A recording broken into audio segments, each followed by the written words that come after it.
PVL Shocking News, Risa Sato to Cherry Tigo na, Farm Fresh may ibubuga, Creamline may pasabog ulit.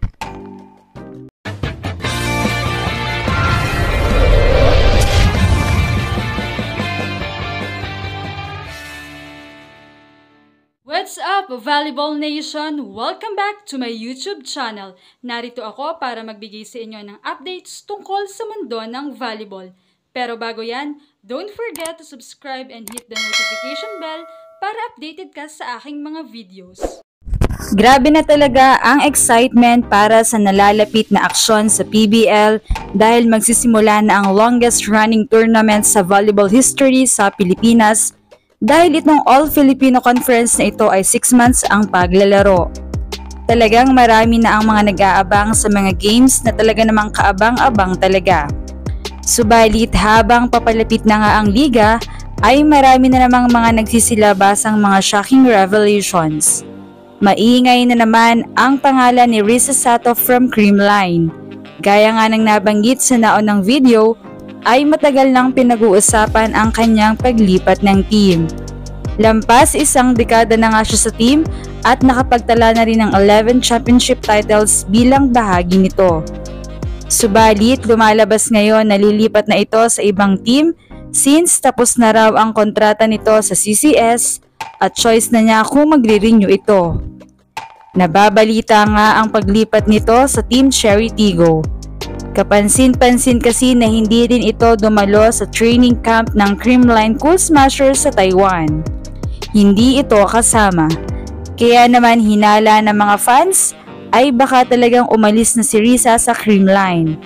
Wala na ring Team Creamline na nakalagay sa kanyang bio sa kanyang Instagram account. Well, komento naman ng ilang fans, grabe, sobrang tagal at OG na talaga si Risa sa CCS. Sayang naman.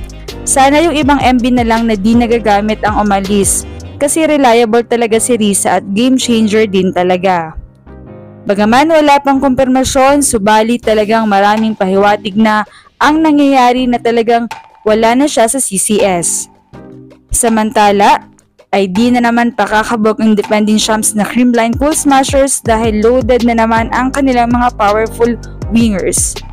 Sa pagbabalik ni Tots at Alyssa kasama sina Mitch, Gemma at Pons, talagang mukhang mahihilo na naman ang mga blockers niyan. Sa ilang post kasi na nakapanood ng game nila sa Taiwan, ang lakas-lakas daw muli ni Valdez.